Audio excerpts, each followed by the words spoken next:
नमस्कार सर, नाम क्या होगा आपका? मैं अभिषेक तहनगुरिया ग्वालियर से। हाँ, क्या लग रहा है जिस तरीके से जो हो रहा है एसएससी को लेकर धांधली हो रही है, 2016 से आप देखोगे कि वैकेंसी में बहुत कटौतियां होती जा रही हैं, क्या कहना चाहोगे इसको लेकर? ये हमारी सरकार का बेरोजगारी की तरफ, इस मुद्दे की तरफ बिल्कुल भी ध्यान नहीं है। मुझे तो लगता है सरकार की और उनकी एजेंसियों की ये मिली भगत है। बच्चों से पैसा कमा लो, फॉर्म भराने के नाम पर रेलवे बात करता है 500 में से मैं 400 रुपए वापस करूंगा बच्चे के फॉर्म के फीस के, और 400 4 साल तक वो करोड़ों बच्चों के पैसे रखे बैठा रहता है। यानी एसएससी भी लगातार, देखिए अब एसएससी टीसीएस एग्जाम कराता था, एसएससी ने नई संस्था जो कि 2020 में पहले से ब्लैक लिस्टेड है, उस संस्था को फिर से एग्जाम कराने का टेंडर दिया। एडिक्विटी नाम की संस्था है और इसने पहला एग्जाम कराया एसएससी का, एक छोटा एग्जाम फेज 13 सिलेक्शन पोस्ट का पहला एग्जाम कराती है। और किस तरीके से उस एग्जाम में देखने को मिलता है कि कोई भी बच्चा ऐसा नहीं है जिसका सेंटर 300, 400, 500, 800 किलोमीटर से पहले नजदीक दिया हो। और बच्चे को पेपर के बारे में बता कब रहे हैं? एक दिन पहले, 2 दिन पहले उनको इंटीमेशन आता है। एक बच्चे का सेंटर राजस्थान से अंडमान जाता है, बच्चा पेपर देने अंडमान जाएगा, अंडमान फ्लाइट से जाना होता है। एक मिडिल क्लास बच्चा जो बिलो मिडिल क्लास है वो भाई अंडमान फ्लाइट से कैसे जाएगा?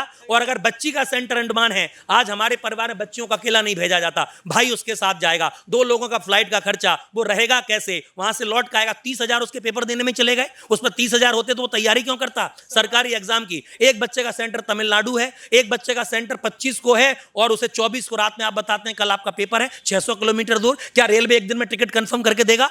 या बच्चों को अगर सेंटर आप दूर दे रहे हैं, उसकी रहने की रुकने की व्यवस्था कराइए, और वहां जाकर आप बैग रखने के 100 रुपए मांग रहे हैं बच्चों से। ये हालत कर दी है देश के युवाओं की। और भाई सेंटर, चलो बच्चा पहुंच भी गया, सेंटर इतने खूबसूरत है कि भाई नीचे उसमें भैंसें बंधी हुई हैं, ऊपर सेकंड फ्लोर पे डीजे बज रहा है, शादी हो रही है, नीचे बच्चा इस माहौल में पेपर दे रहा है, बगल में पेशाब घर बना हुआ है, आपके जो निरीक्षक हैं, इन्विजिलेटर हैं, वो रील बना रहे हैं, वहीं एग्जाम हॉल से रील वायरल कर रहे हैं। और बच्चे जब आपसे कह रहे हैं माउस नहीं चल रहा, 4 बार बच्चे का पेपर के अंदर माउस बदलना पड़ रहा है, 5 बार क्लिक करने पर माउस नहीं चल रहा, कीबोर्ड नहीं चल रहा, आपका फ्लिकर कर रही है स्क्रीन, आपकी कितने 50 साल पुराने कंप्यूटर आप यूज कर रहे हैं। भाई आप, बच्चा आपसे मांग रहा है, आप विवाद कर रहे हैं, लड़ रहे हैं, झगड़ रहे हैं। ये हालत कर दी है देश की। ऐसे एग्जाम होगा, बच्चा 1 साल की मेहनत के बाद ऐसे पेपर देगा?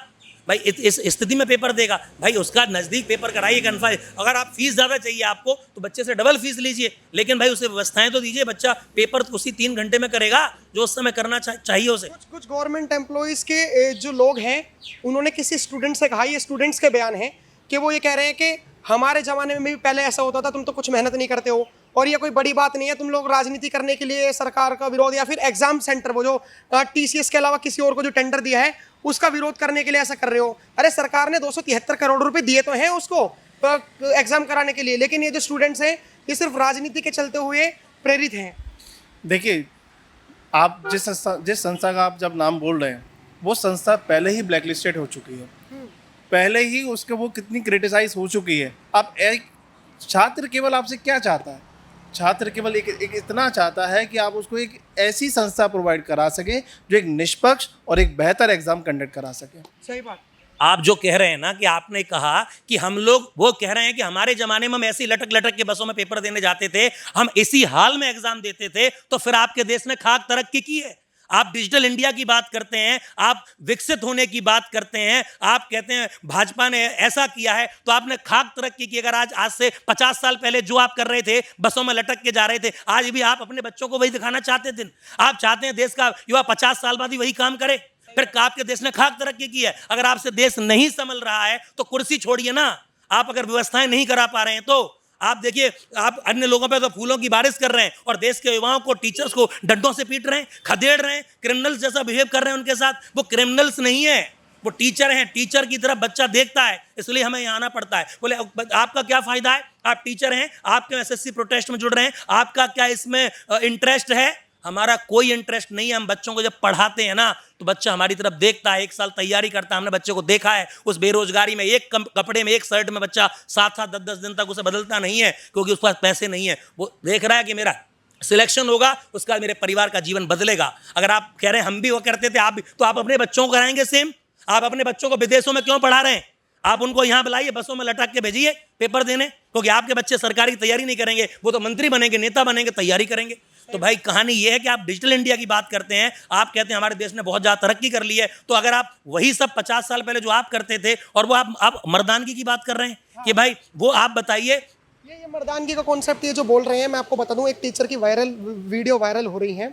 उसमें एक पुलिस वाला एक टीचर से कहता है कि अगर तुमने वर्दी उतारी है, अगर तुम मर्द होते तो वर्दी नहीं उतारते। मतलब उन्हें सीधा सीधा नामर्द कहा गया, और वो टीचर थे। जैसे ऐसे लोगों को जिन पुलिस वाले ने कहा है उनसे बड़े बड़े पद पे बैठाते हैं वो टीचर्स, उन्हें नामर्द कह दिया एक तरीके से कि मर्दानगी। वो नामर्द नहीं है, वो वर्दी इसलिए उतारी गई है जैसे उन जैसी वर्दी वाले सैकड़ों बना सकें। अगर वो व्यक्ति वर्दी पहनता, एक अपनी सर्विस करता, अच्छी बात है, ड्यूटी करता, लेकिन उसने अपना अंदर की चीज़ों को पहचाना और टीचर बन के ऐसे हजारों बच्चों को वर्दी पहनाई है, हजारों बच्चों को। तो वो 1000 बच्चे उसके पढ़ाए हुए नामर्द हैं? 1000 बच्चे जो काम कर रहे हैं उसके सजेशन से कर रहे हैं, उसके पढ़ाए हुए बच्चे काम कर रहे हैं, उन हजारों बच्चों को वर्दी पहना चुका है व्यक्ति, तो कहां से नामर्द होगा? ये इस तरह की शब्दावली एक शिक्षक के लिए बोलना या किसी भी ऐसे कर्मचारी के द्वारा बोलना जो वहां पर पदस्थ है, ठीक नहीं है, निंदनीय है, बहुत ज्यादा निंदनीय है। आप क्या कहना चाहोगे सर? आप टीचर हैं या स्टूडेंट हैं? मैं एक टीचर हूँ, मैं ग्वालियर से हूँ मनीष सर। हाँ। मैं बस स्टूडेंट्स का समर्थन करने आया हूँ।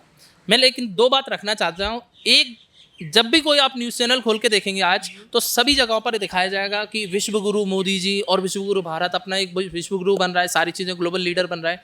लेकिन दूसरी तरफ अगर आप एक पिक्चर उठा के देखते हैं तो स्कूलों की छतें गिर रही हैं, मासूम बच्चे मर जा रहे हैं उसमें, और उसमें भी जिम्मेदारी जवाबदारी एक कॉन्ट्रैक्टर की होनी चाहिए या किसी इंडिविजुअल किसी भी पर्सन की होनी चाहिए, लेकिन जिम्मेदार ठहराया जाता है उन 5 शिक्षकों को या अन्य टीचर्स पे, उन पर ये जिम्मेदार ठहराया जाता है कि इनकी वजह से क्या शिक्षक वो सब चीज़ें करने जाएगा?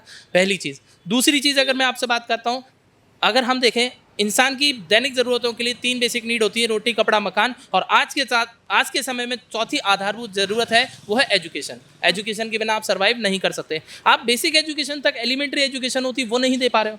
आपने बहुत बड़े बड़े वादे किए, हम भारत को वहाँ ले जाएंगे, बहुत सारी चीज़ें कराएंगे, लेकिन आज एक एग्जाम कंडक्ट नहीं करा पा रहे। एक तरफ आप बड़े बड़े वादे कर रहे हो न्यूज़ चैनल पर सभी जगहों पर कि हमने 150 करोड़ लोगों को वैक्सीनेशन लगाया, 150 करोड़ लोगों को राशन, 80 करोड़ लोगों को राशन बांटा, यहाँ 50 लाख स्टूडेंट्स का एग्जाम तक कंडक्ट नहीं करा पा रहे हैं। तो ये एक नाकामी है सरकार की भी और कहीं ना कहीं सिस्टम की भी। ये पूरी मिलीभगत है, बिल्कुल एडिक्विटी सरकार या कहीं ना कहीं जितने भी लोग इसमें शामिल हैं, कहीं ना कहीं एक न्याय मिलना चाहिए स्टूडेंट्स को। इसीलिए हम इतनी दूर से चलकर यहाँ पर आए, और भी टीचर्स मेरे साथ और स्टूडेंट्स से भी मैंने बात की है, सब लोग बहुत त्रस्त हैं। आज का युवा जहाँ उसको तैयारी करनी चाहिए थी कि मेरे को तैयारी करनी है, मेरे को आने वाले कुछ दिनों में मेरा एग्जाम है, कुछ महीनों में कई एग्जाम है लाइन से, उनकी तैयारी करने की वजह वो दर दर भटक रहा है, लाठी डंडे खा रहा है वो सभी जगहों पर। और टीचर्स एक समाज का एक आदर्श होता है, एक रोल मॉडल होता है। आज टीचर्स को आप सड़कों पर दौड़ा दौड़ा कर मार रहे हैं।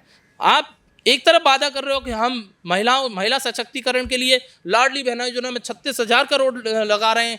एक मतलब केवल अगर देखा जाए मध्य प्रदेश में 36,000 करोड़ एक साल के अंदर, टोटल अगर 61,000 करोड़ इतने दिनों में उन्होंने पिछले 4-5 सालों में आवंटित किए, और भी अन्य राज्यों के मिलाए जाएं तो बहुत सारा, इतनी सारा सब कुछ पैसा आप बांट रहे हो। और 3200 करोड़ केवल कंजूसी करने के चक्कर में यहाँ पर 3200 करोड़ एडिक्विटी को देके अच्छी अगर ऑर्गेनाइजेशन होगी 5-6 हज़ार में TCS आपकी आराम से हो, और एग्जाम को भी सही तरीके से कंडक्ट कराएगी। तो हम सबका निवेदन रहेगा कि TCS को ये कॉन्ट्रैक्ट दिया जाए, एडिक्विटी से हटाया जाए, क्योंकि वो अव्यवस्थाओं का पूरा एक पोर्टल लेके चले हुए हैं।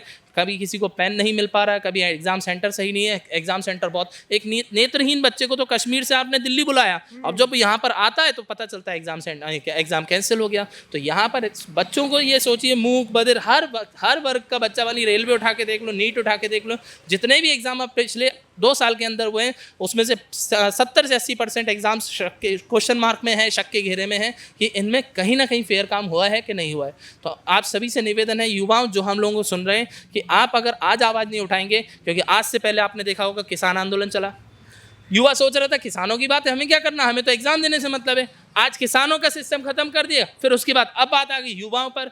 आने वाला समय और ज़्यादा परेशानी वाला ना हो तो आज आपको आवाज़ बनना होगा। और जो टीचर्स आपके लिए आवाज़ उठा रहे हैं, केवल हम ही नहीं, इंडिया का कोई भी टीचर्स की वीडियो आप देखते हो जिस भी सोशल मीडिया पे, वो आपकी आवाज़ उठा रहा है, तो वो आपके हक की आवाज़ उठा रहा है। तुरंत उसको शेयर कीजिए, जिससे ये सोई हुई सरकार, निकम्मी सरकार जो इस समय काम नहीं कर पा रही है, उस तक ये आवाज़ पहुँचे और उसको मजबूरन ये काम करना पड़े। आज का दौर डिजिटल इंडिया का दौर है, तो डिजिटल इंडिया के माध्यम से आप ट्विटर पे उसको ट्रेंड कीजिए। जरूरी नहीं है आपको सड़कों पे उतरना है, दिल्ली आना है, सारी चीज़ें करनी है। आप अपने शहर में रहकर ये काम कर सकते हैं, और वहाँ भी नहीं कर सकते, घर बैठे जाकर आप ट्विटर, हैशटैग कर सकते हैं, ट्रेंडिंग कर सकते हैं। इस वजह से एक बार नहीं 10 बार गवर्नमेंट को अपने फैसले पलटने होंगे और आपको न्याय मिलेगा, सबसे मेन चीज़, क्योंकि आप ही सबसे अस्तित्व हम लोगों का और आने वाले पूरे भारत देश के भविष्य का है, क्योंकि युवा ही आने वाले देश का पूरा भविष्य है। और युवा ही अगर इस तरह से त्रस्त रहेगा, परेशान रहेगा, क्योंकि युवाओं का जीवन आप क्या समझते हैं, एक एग्ज़ाम में बहुत पास से देख चुका हूँ कई स्टूडेंट्स को कि एक 10 बाय 10 के कमरे में गर्मी है, सर्दी है, बरसात है, सब कुछ झेल रहा है,